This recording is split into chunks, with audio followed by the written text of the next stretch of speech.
Hi everyone, welcome to Marillion Monthly. This month I've got a very special guest. I've got the lovely Tim Sidwell, who is not a member of Marillion, but we count him as a member of Marillion. He makes all our wonderful concert films, and I'm going to ask him some interesting questions. Well, at least I hope they're interesting. So relax and enjoy.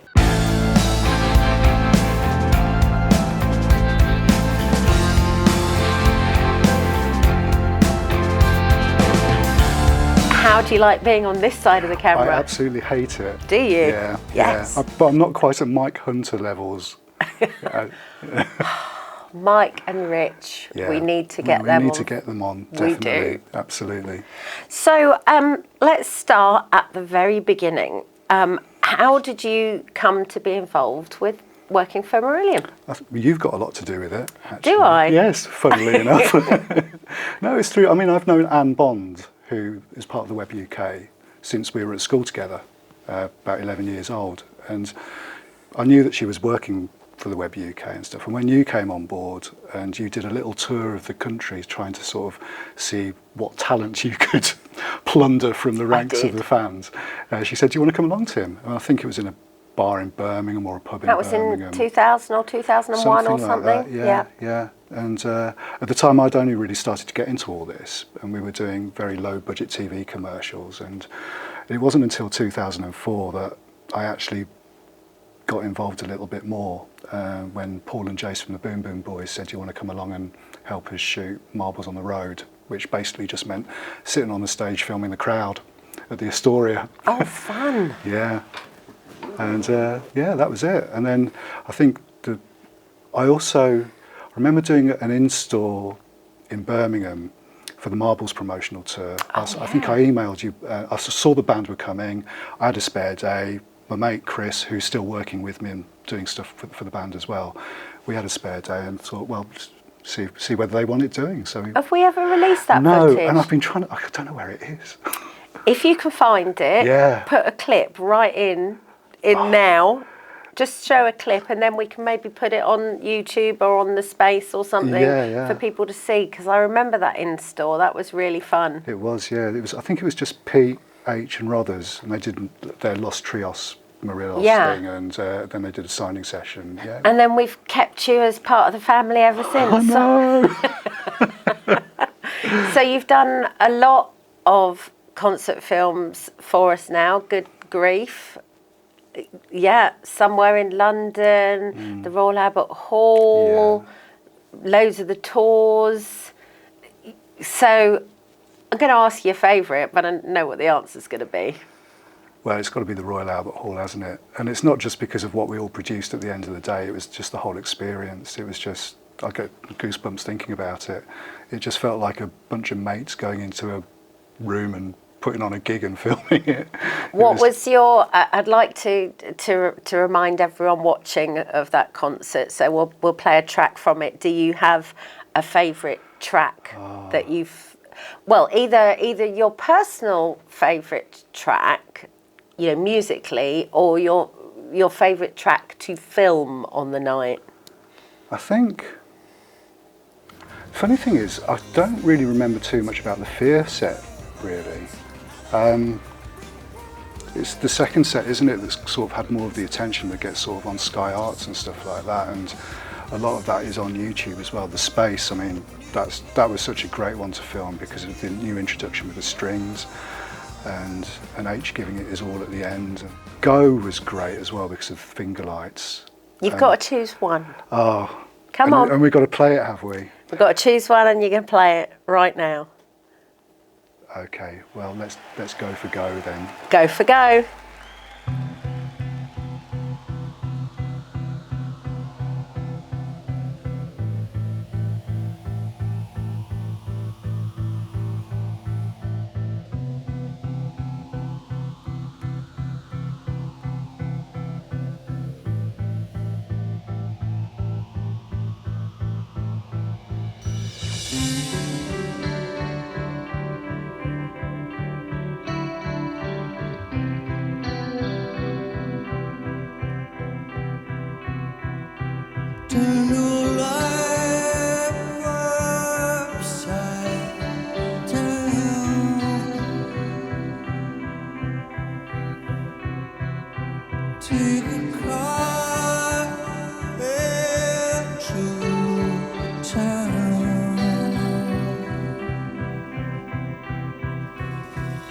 Wait until the world is asleep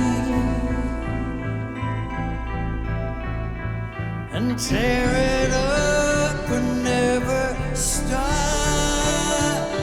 again. Take a train to the sea.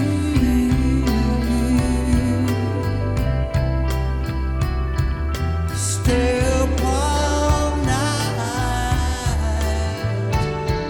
and bleed. It only takes a fraction of a second to turn your life upside down, upside down, upside down.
Thank you, that's very dreamlike.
That night was obviously really good fun, and you were wonderful working with the strict budget I gave you, because if you remember, it cost us £20,000 to actually film. The Royal Albert Hall said, please give us £20,000 and then you're allowed to film it, and then we had to pay you on top of that.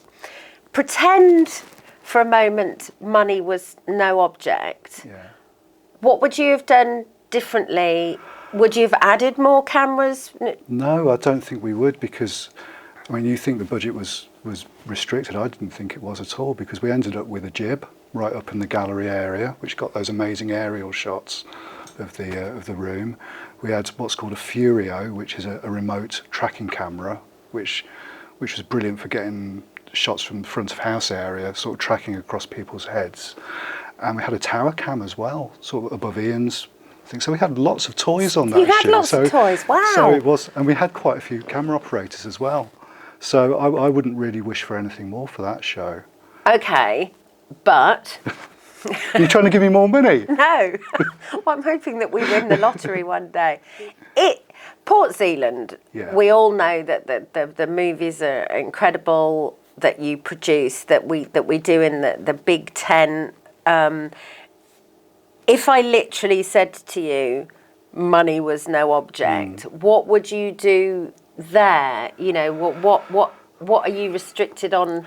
Well, I think we're quite lucky in Port Zealand, aren't we? Because it's our own venue, isn't it? So there's no, apart from the Dutch Health and Safety Executive, there's not much in terms of what we can't do. But would you shoot like in IMAX quality? You know what I mean? Yeah, I know exactly what. Yeah, we'd probably get some really nice cameras and really nice lenses, which would give it a real kind of top-end filmic kind of look and feel to it. Now, just going back again, obviously you have been a Marillion fan and are a Marillion fan. Yeah. So when you're filming, do you sometimes switch off from the job that you're doing and actually like sink yourself into a song? You know, is it quite hard to balance that? I think I did go through a period, actually, funny you should bring this up, I did go through a period where the magic had gone a little bit. Oh no. And I think it was when we were doing, I can't exactly remember when it was, but we were doing a lot of work at that point, and it just seemed like a little bit of a conveyor belt.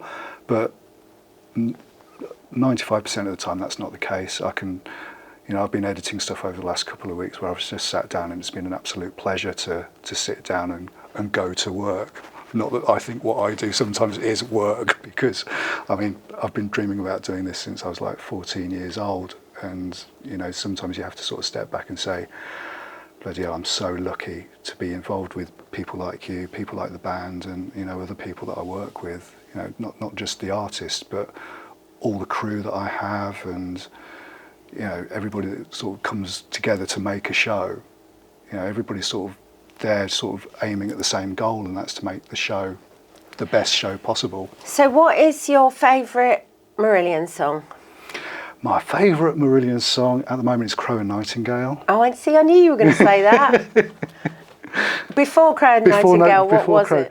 I love The Great Escape. Great Escape. Great Escape, yeah. So I think now we should have your favourite version of The Yes, Great I Escape know that exactly. you filmed, Yeah, and you know exactly which one. So we'll watch that now.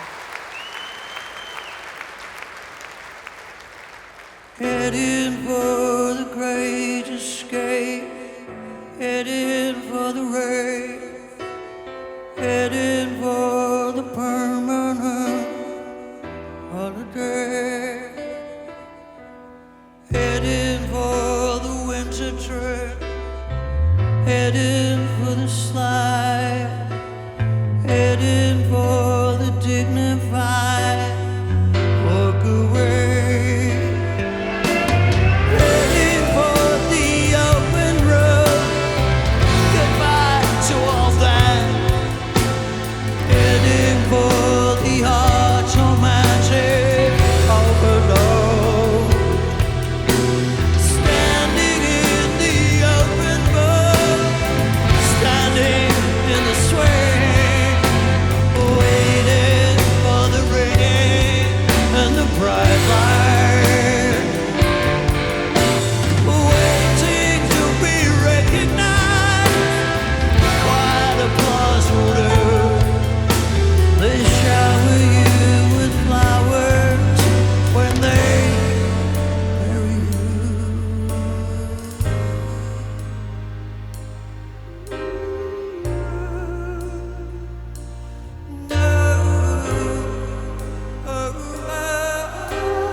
one is fantastic. Yeah. So that was from Brave Live 2013, and Oh, what a show to film. oh, that was goosebumps again. That was brilliant.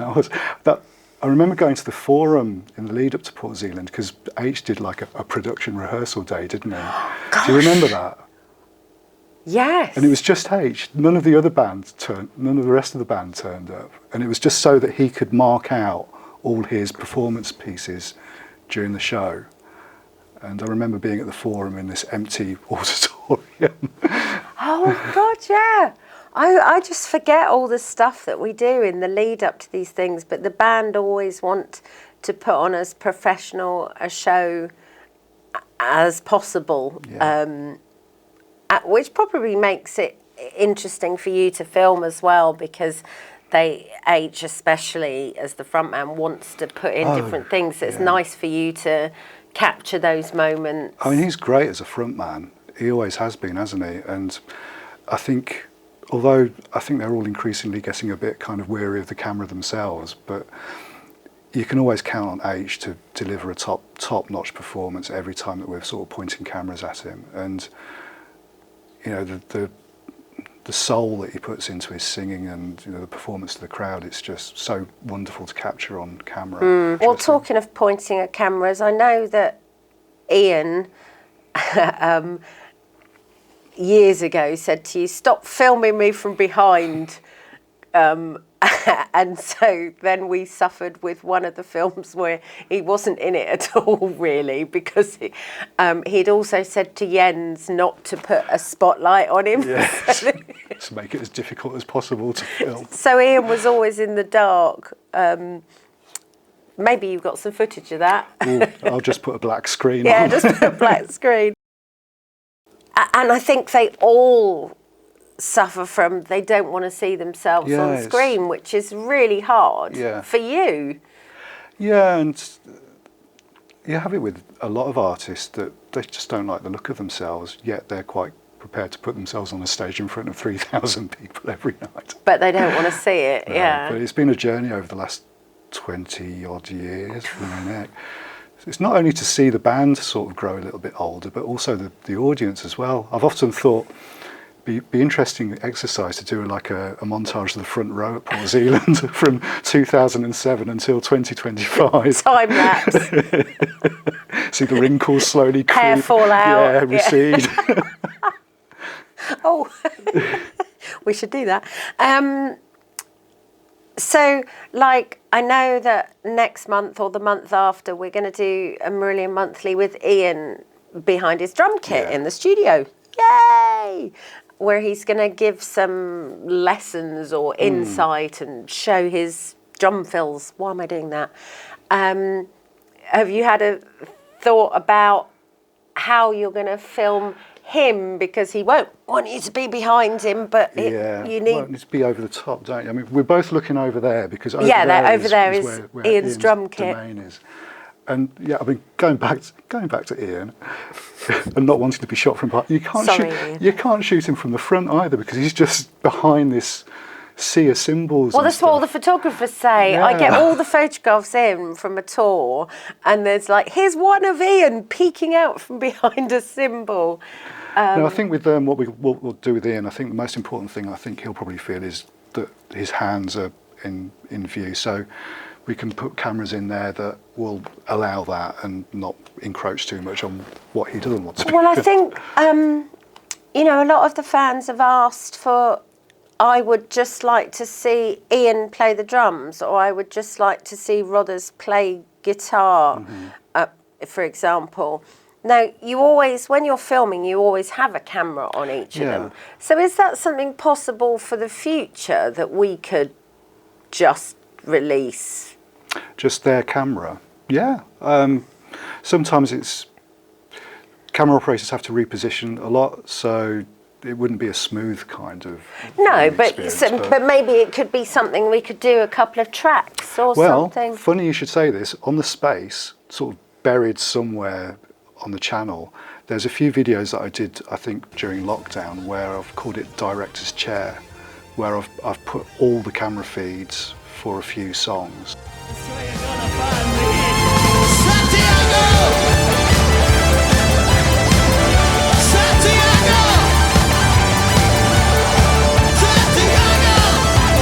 That's very interesting. Remind people watching what the space is, because they might not know. Right, the space is an amazing archive of Marillion concert film and documentary material.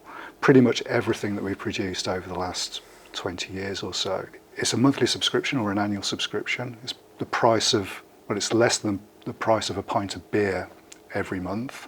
So it's well worth it, and it's there at the touch of the button for you. And they can have a free trial, can't they, as well? Yeah, it's a 3-day free trial, so you can sort of dive in and see what's on there, see whether it's for you. But, you know, there's everything on there from the first Port Zealand, 2007, Marbles on the Road, which we've already talked about. Yeah, and all the making of documentaries as well that were on the Warner's reissues, which are really popular.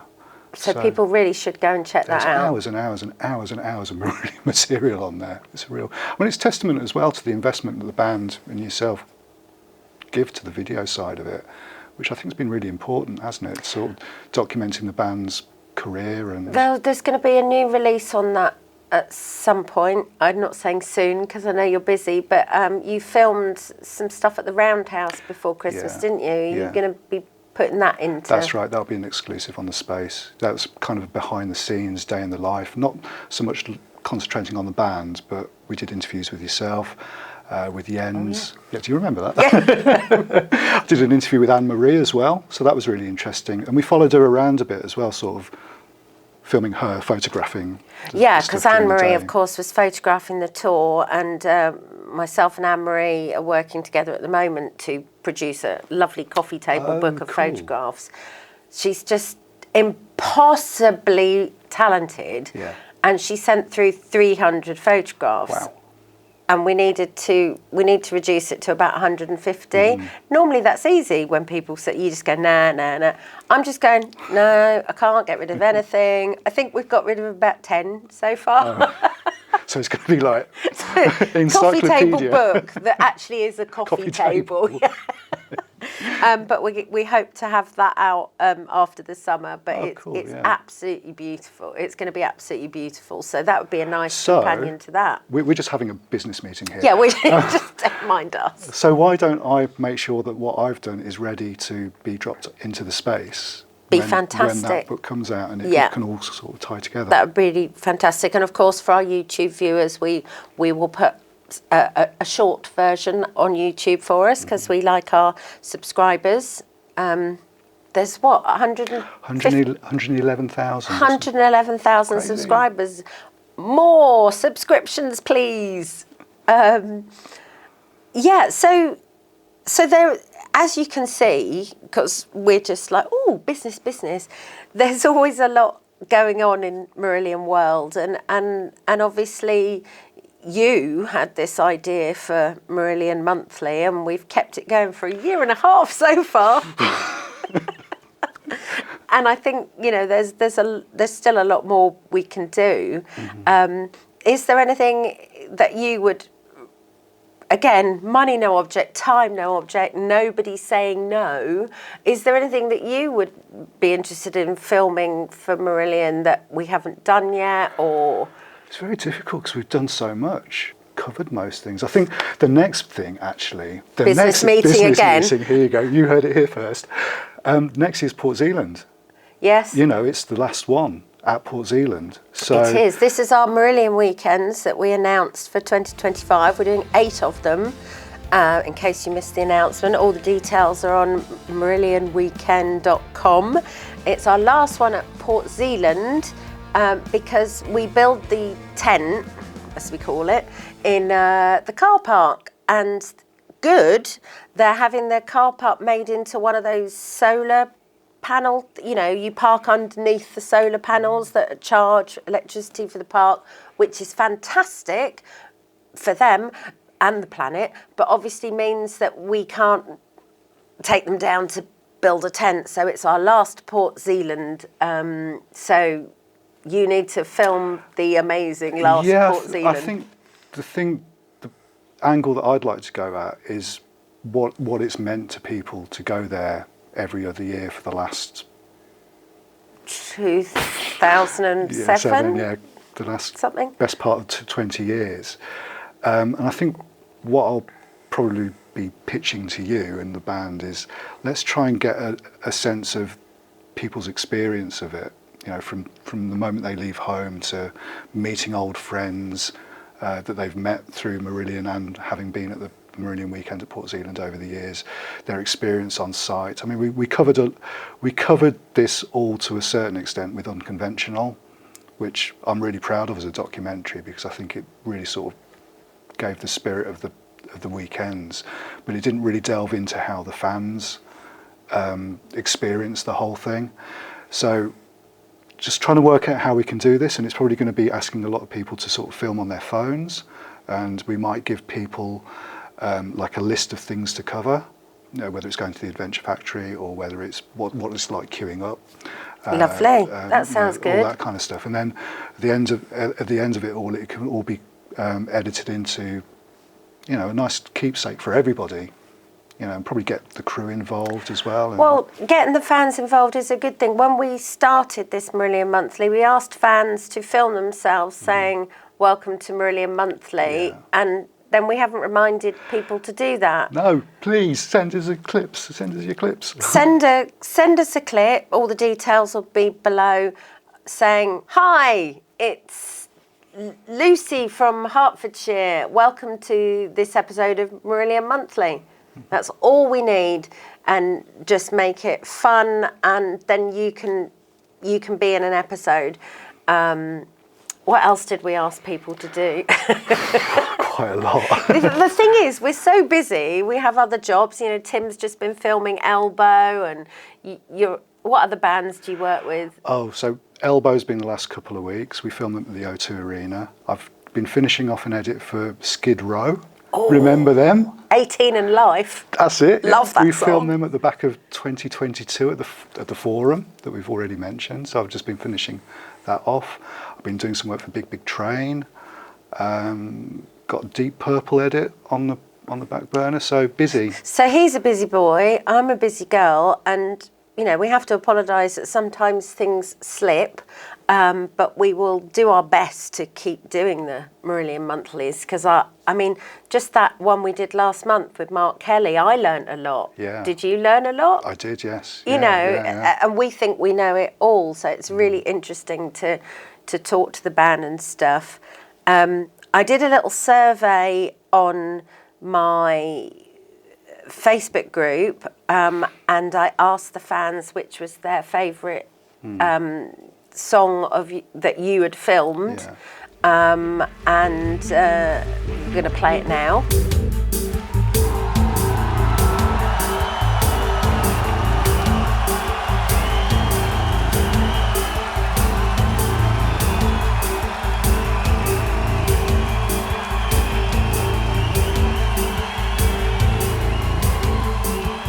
There's a hot, hard hurt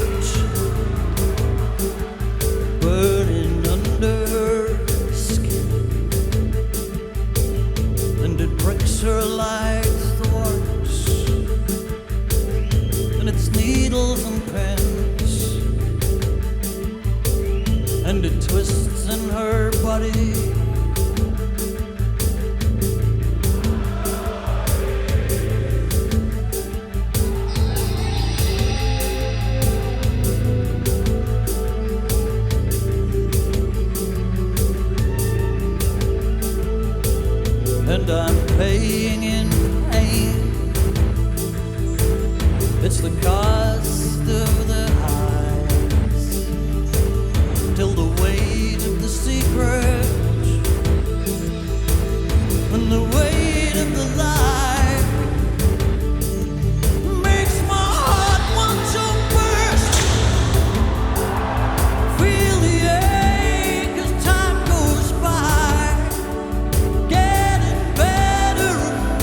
of your tears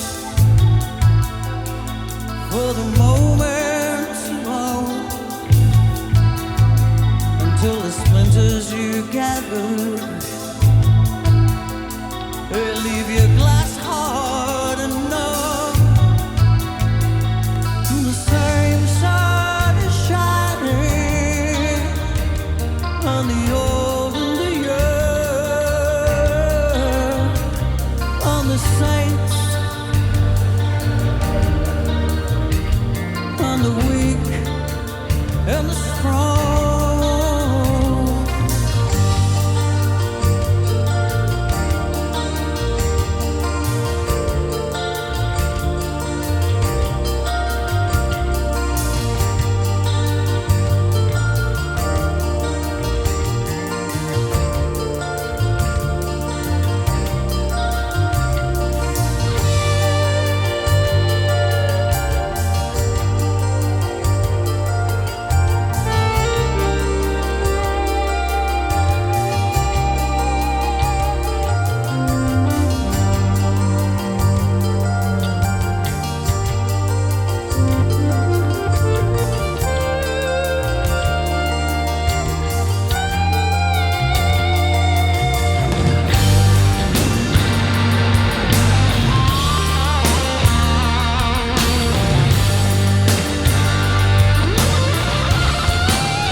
Do you get terrified of the band watching your stuff? And do you get terrified of the fans watching your stuff? The band are usually quite tame, apart from age. I mean, Ian, Mark, Rothers and Pete will all watch it in their own time. Whenever we produce a video, I always send it to the band so they can obviously view it and make sure that I'm not showing anything I shouldn't be showing. But with H, I have to sit with him, and I think it's more of kind of like almost like a comfort blanket for him, that he knows that if he sees something he doesn't particularly like, we can look at alternatives and then change it if possible. And 90% of the time I can change it around for him. But if I can't, and there's no way of losing what is in there, then at least he knows that something's been done to work something out. But the band are tamer than the fans.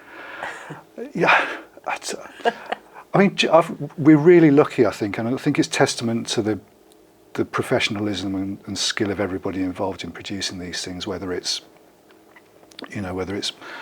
me and my guys, I've got Jez Mason, I've got Chris Wanklin, I've got Steve Gould, I've got all these people that I've worked with for years who put their heart and soul into this. So I know that what we do is the best we can do. The band always perform for cameras, so there's no problem with what they do. Jens always puts on an absolutely amazing light show. Mike always mixes an amazing sound for the concert. It's all packaged really, really nicely. So I think what we all produce together as a team is great. So, the response to the films I don't know. I don't really sort of get involved with it. I don't really sort of look at what people think about Never them. look at the comments, No. Tim. That's what I say to the band. Never Yeah. look, because you will. You read it. 500 amazing comments, one negative one, And it'll destroy your day. Yeah. you know, it's Yeah. so. No, I think what you do. I think you know how the band should look now. You know how the band need to be captured. I think you do an amazing job, and thank you. And it's always a pleasure to work with you. So I think we should wrap this up now, and I think we should leave the audience with my favourite Marillion song that you filmed. So enjoy this, and thank you very much, and we will see you again hopefully next month. Take care. This is Care.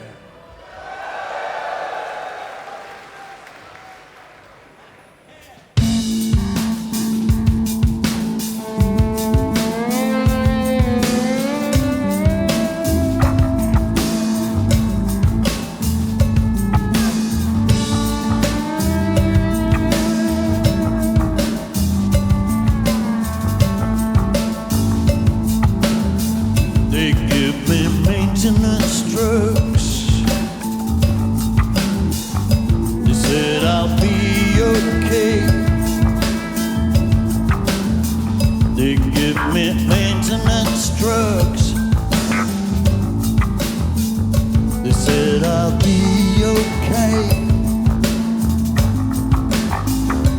So I'm taking my time, living from day to day.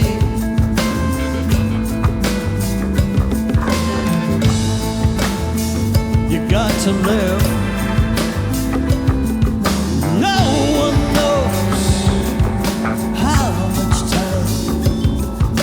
No one knows how much time. No one knows how much time they've got left. Miss Pie.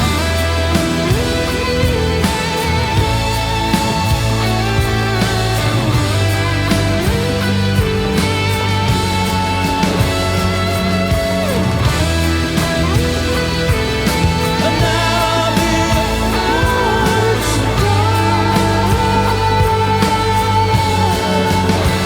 they give me maintenance drugs. Said I'll be okay. They test me once a year. They test me once a year.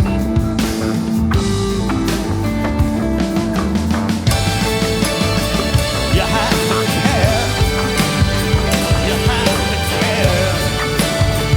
You have to care. You have to care.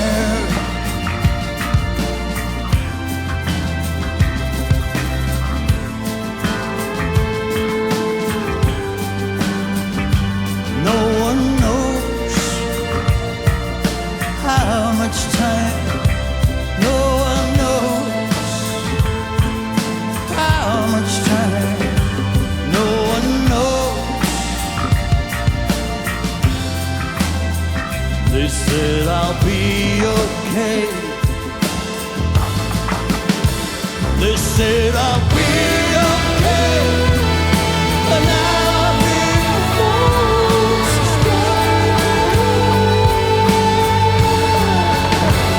they said I'll be okay. And I'll be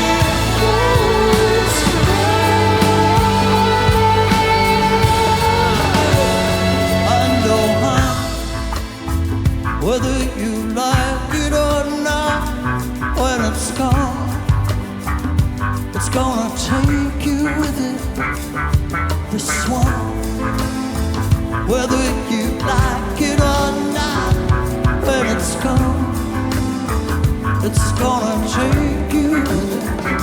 And oh, huh, whether you like it or not, when it's gone,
Kelly.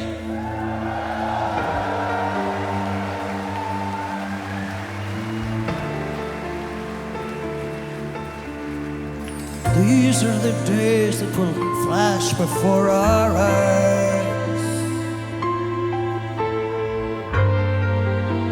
At the end, yours are the words that will whisper in my body as it fades. And yours is the laughter burned into my days, a light to lay in every sound. I came, I saw, I felt, and I changed, found freedom in a diamond I won't trade.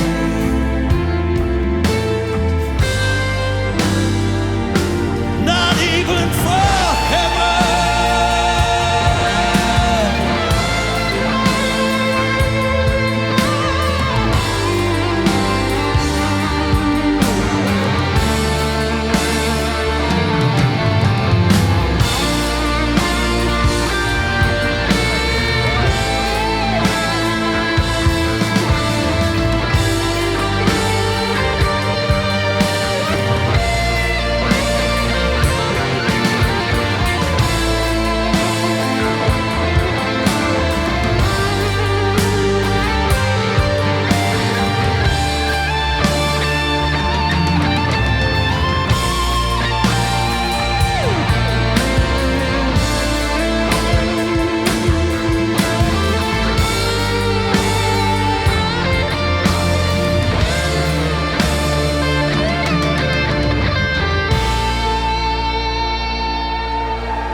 And as I unpeeled you, you realized you loved me enough to leave me forever.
angels in this world are not in the walls of churches.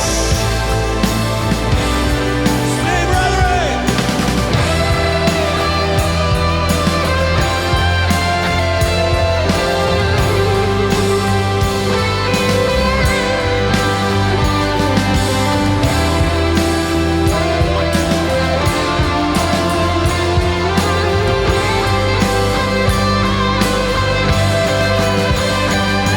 The angels in this world are not in the walls of churches. The angels in this world are not rendered in bronze or stone. The angels in this world working while we're all sleeping.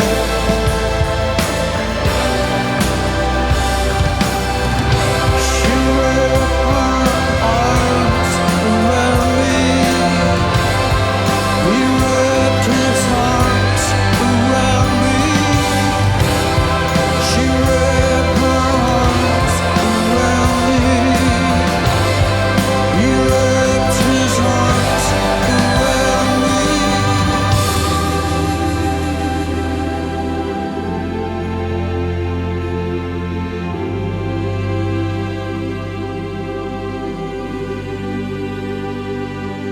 An angel here on earth came down here to carry me home, to carry